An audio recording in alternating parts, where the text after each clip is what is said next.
નમસ્કાર વિદ્યાર્થી મિત્રો, આપ સર્વની યુટ્યુબ ચેનલ પર ફરીથી એકવાર હાર્દિક સ્વાગત કરું છું. બરાબર, આગળના દાખલાની અંદર આપણે મધ્યકના તમામ દાખલાઓ મેં પૂરા કર્યા અને હવે આપણે જે શીખવા જઈ રહ્યા છીએ એ આપણે શીખશું બહુલક. ઓકે, બહુલક કોને કહેવાય?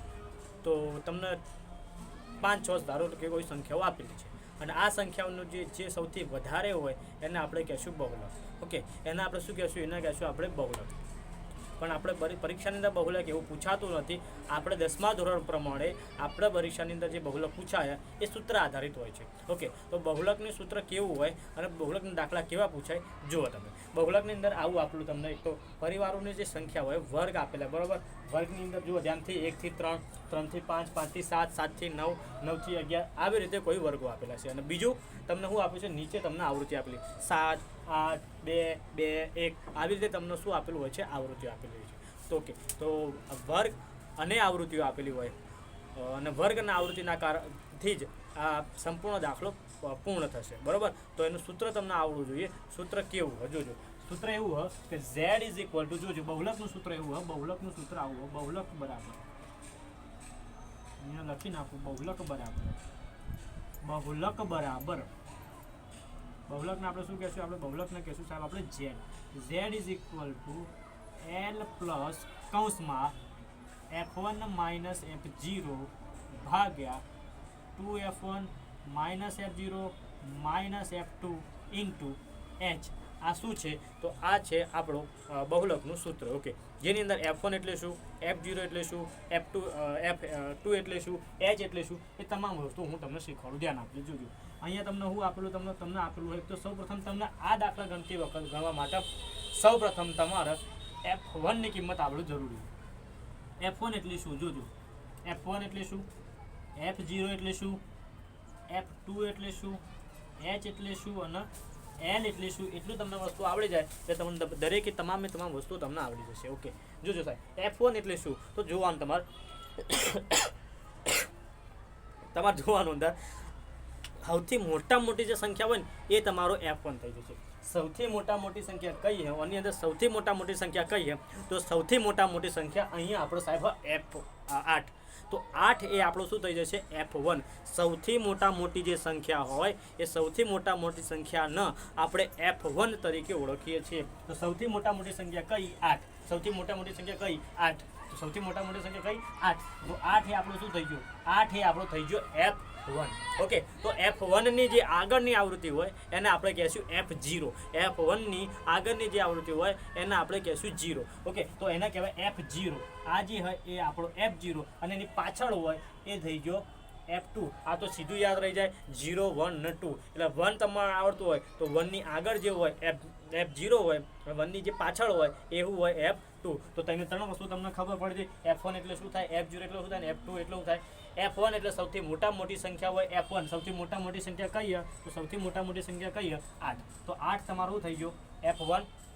બરોબર, 8 તમારું શું થઈ ગયો? f1. આ f1 ની આગળની જે આવૃત્તિ કોણ હ? f0 માટે f1 ની આગળની આવૃત્તિ કોણ? 7. તો આ શું થઈ ગયું તમારું? 7 f0.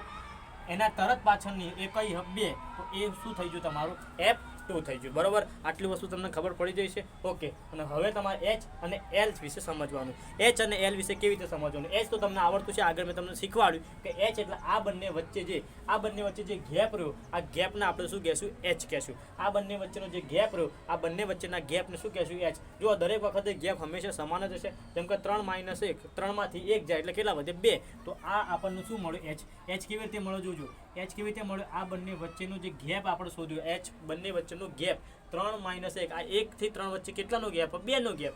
બરાબર, ના ખબર પડે 3 માંથી 1 જાય તો 2, 5 માંથી 3 જાય 2, 7 માંથી 5 જાય 2, બરાબર, 11 માંથી 9 જાય 2. તો આ 2 એ આપણું h થઈ ગયું. ખબર પડે h તમને? બરાબર, તો h કેવી રીતે લાયા આપણને ખબર પડી છે. હવે આપણે લાવવાનો થશે l. ઓકે, l કેવી રીતે લાવવાનું? તો સૌથી મોટી સંખ્યા કઈ દેખાય તમને? તો સૌથી મોટી સંખ્યા દેખાય સાહેબ 8. તો 8 ની જે આગળ આ 8 હે ને, 8 ની ઉપર તમે જુઓ તો તમને વર્ગ દેખાય 3 થી 4. તો 3 થી 4 ની અંદર જે સૌથી આગળની આ 3 અને 4, તો એની અંદર આગળ કોણ? 3. તો આ જે 3 રહ્યો એ આપણું થઈ જશે 3 એ આપણો l થઈ જશે. બરોબર, અધ સીમા બિંદુ જેને કહીએ એ આપણો l થઈ જશે. તો l એટલે ખબર પડી જાય મોટી આવૃત્તિ હોય એ મોટીની જે આગળનો જે વર્ગ, આ વર્ગ વર્ગો આપેલામાં જે આગળનું જે વર્ગ એને આપણે કહીશું એલ, અને એલ કેટલા તમારી જોડે 3, બરોબર. તો તમને આટલી વસ્તુ કમ્પ્લીટ ખબર પડી જાય. હવે આપણે જોઈએ આ દાખલો કેવી રીતે ગણાય. જોજો હવે દરેક પરીક્ષાની અંદર તો સીધું એકવાર તમને સૂત્ર આવડતું છે તો આ બધી વસ્તુ એકવાર લખી દેવાની અને પછી સીધી સૂત્રની અંદર મૂકી દેવાની. સૂત્ર કયું? તો સૂત્ર આના, બરોબર. ફરીથી હું એકવાર જોજો તમને દાખલો સમજાઈ નાખું. આ સૂત્ર તો આના જ રહેશે. ઓકે, ખ્યાલ લો કે આપણે આ ઝેડ શોધો આ દાખલાની. ઓકે, તો ઝેડની કિંમત આપણે શોધ્યું તો ઝેડ બરાબર એલની કિંમત કેટલી સાહેબ? એલની કિંમત કેટલી? અહીંયા એલ એટલે કેટલા સાહેબ? 3 થઈ ગયા 3. ઓકે સાહેબ, F1 ની કિંમત કેટલી? તો F1 બરાબર કેટલા સાહેબ? 8. F1 ની કિંમત કેટલી છે? 8. બોલો F0 ની કિંમત કેટલી? તો તમે કહેશો સાહેબ F0 ની કિંમત કેટલી થાય? 7. તો F0 બરાબર કેટલા? 7. રેડી? હવે આ 2 હી તો 2 ના 2. હવે F1 ની કિંમત કેટલી? તો F1 ની કિંમત મૂકવાની. F1 ની કિંમત કેટલી છે? F1 ની કિંમત કેટલી છે? તો F1 ની કિંમત 8. ઓકે, માઇનસ F0 ની કિંમત કેટલી છે? 7. F10 ની કિંમત કેટલી છે? 7. માઇનસ હજુ જુઓ F2 ની કિંમત. F2 ની કિંમત કેટલી છે? 2. તો 2 ના 2. હવે h શોધવાનો. તો h આપણા જોડે કેટલો? h કેટલો? 2. તો તમે લખશો સાહેબ h બરાબર 2. બસ હવે કાપાકૂપી કરો એટલે તમારો જવાબ આવી જશે. 3 ના 3 લખી નાખો સાહેબ. 8 માંથી 7 જાય એટલે કેટલા વધે સાહેબ? 8 માંથી 7 જાય એટલે 1. બોલો 8 દુ 16. 16 માંથી 7 જાય એટલે 9. 8 દુ 16, બરોબર. 16 માંથી 7 જાય એટલે 9, અને 9 માંથી 2 જાય એટલે કેટલા? જો 8 દુ 16, 16 માંથી 7 જાય એટલે 9, અને 9 માંથી 2 જાય એટલે કેટલા વચ્ચે? 7. તો કેટલા વચ્ચે? અહીંયા 7 ગુણ્યા 2 ના 2. હવે તમે તો સાદું રૂપ આપે જો 3 ના 3.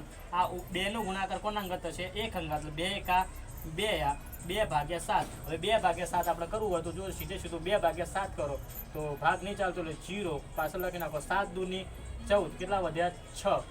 બરોબર. હજુ પાછળ લગાવી નાખો 7 8 56. હજુ તમે આગળ આવી રીતે વધારે છો કે આપણે વધારવું નથી તો જવાબ કેટલો આવે? 0.8. તો 2 ભાગ્યા 7 નો જવાબ કેટલો થઈ ગયો? 0.28. ઓકે, તો 3 ના જો 3 ના 3 પ્લસ 2 ભાગ્યા 7 ની વેલ્યુ કેટલી આવી? 0.28. તો 0.28 ના 28. Z ઇઝ ઇક્વલ ટુ આ બંનેનો કરવાનો છે સરવાળો. તો 3 આ બંનેનો સરવાળો કરો એટલે જવાબ આવશે 3.28. તો ઝેડની વેલ્યુ તમને કેટલી મળી જાય? 3.28. બરાબર. અને આ રીતે આપણો દાખલો પૂરો થઈ ગયો.